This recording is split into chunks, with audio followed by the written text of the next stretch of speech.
Yeah, g'day everybody. Wade Northhausen here for Billboard Battalion. Today we're coming to you live from downtown Deniliquin. Deniliquin is about an hour north of Echuca, up into New South Wales. And we're on our way home here. We've been up to a place called Hay, which is about another 120 k's further up than where we are here. And we've been talking about the new wind factories that they want to put up there. But just first of all, just a bit of a thing, what we've got here, we've got right opposite the Hay footy grounds here, which says home of the Deniliquin Rams football and netball club. So a very old and established place here in the Southern Riverina. She's definitely merino country. They've had a fair bit of rice grown around this area too before they basically stole all the water for the Murray-Darling Basin plan. Deniliquin used to be a fairly big hub for irrigated agriculture as well as broadacre and sheep.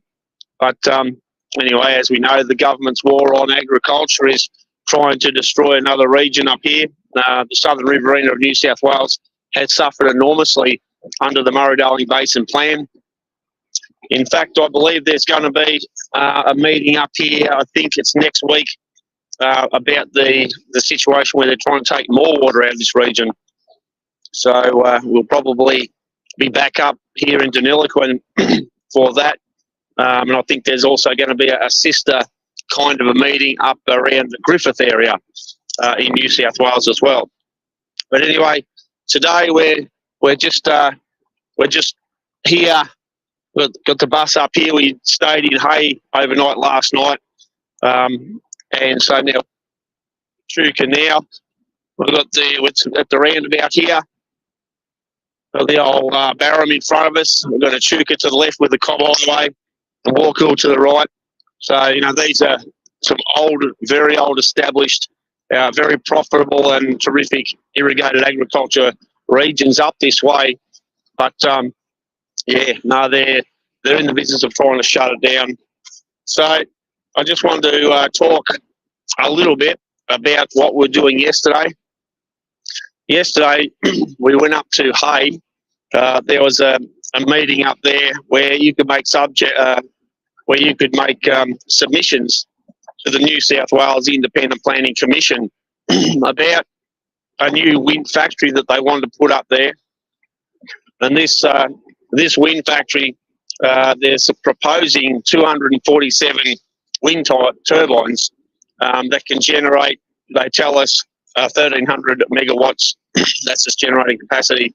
And we've got, they also want to put a 500 megawatt battery energy storage system there. And this is at a place called Billboard, which is 60 k's south of Hay. So the meeting yesterday, we saw quite a lot of people who are opposed to this wind factory and all this renewable rubbish. There were obviously a handful of people who were supporting it at the Hay Services Club, and I think that's fair to say that one of the biggest groups up there in favour of it, of course, is the local Shire Council. Now, I would have expected there to be quite a lot of the Shire Council in attendance at this meeting. I did see the mayor there, and I think possibly the CEO or manager or something like that. But there was a very prominent funeral in Hay yesterday. Would you believe it, at exactly the same time? So I think most of the people around that area were paying their respects to one of the community members who was very, very well known and had done a lot for the community. So that's understandable.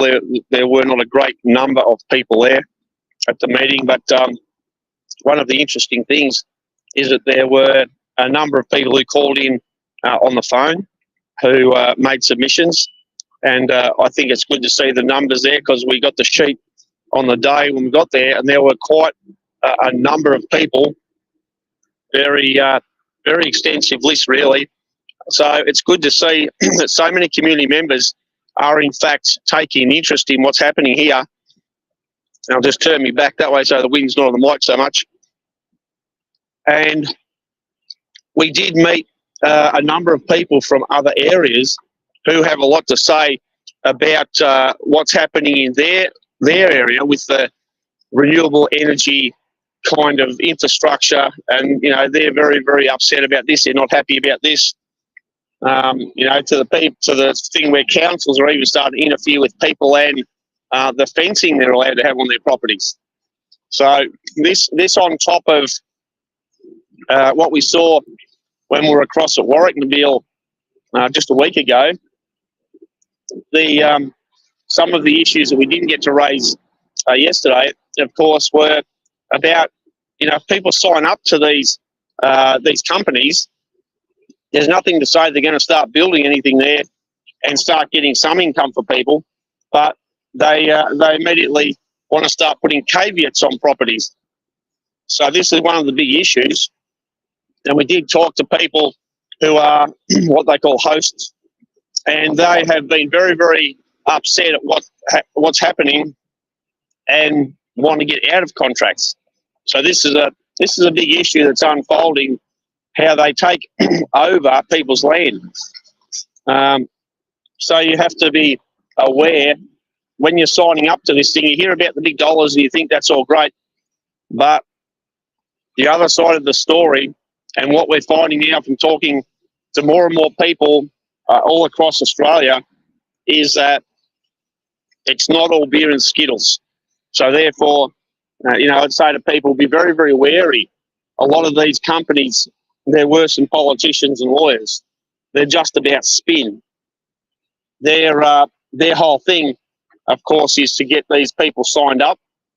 They're about making money, and I don't think they care two hoots about the communities, which is one of the points that I made yesterday, that the local Shire Council might be in favour of this, and they might see some dollar signs in front of their eyes, but where they're talking about the benefits to the community, I'd say to them, what's going to happen to the community when these companies pull out and people are left holding the baby in terms of decommissioning this stuff?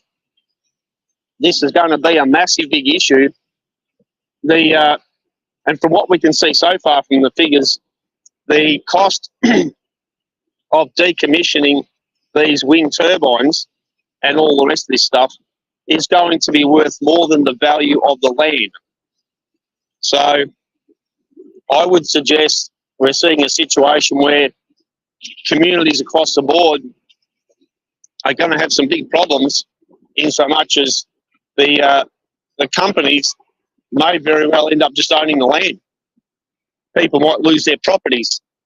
Because one of the main, we've got Chris Bowen and the government running around telling us how great this all is, but they are not interested, not prepared to underwrite the decommission of all this stuff. So I think that tells you telephone numbers.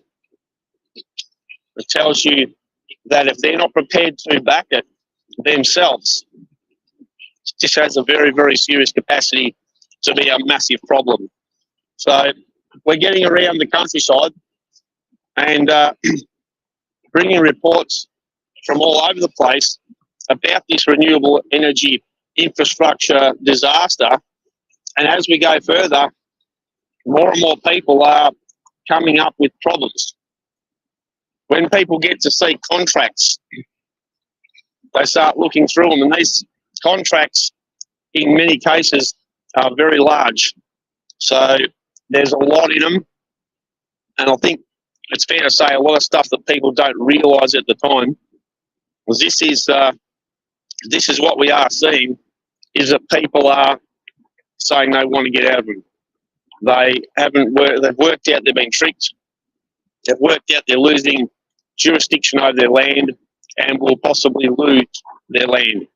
So anyway, we'll wind it up. It's pretty chilly here today. We're in downtown Deniliquin in New South Wales, the Southern Riverina. Today is Friday, the 6th of June 2025. We'll wrap it up now. Just thought we'd throw it up there and let people know what we've been doing, and that we're on the case of this renewable stuff, and there is a massive pushback against it. So thanks everybody for watching, and we'll get going and head back to Echuca there. As you can see, that's where we're on our way. All right, people. Thanks very much. We'll catch up with you later.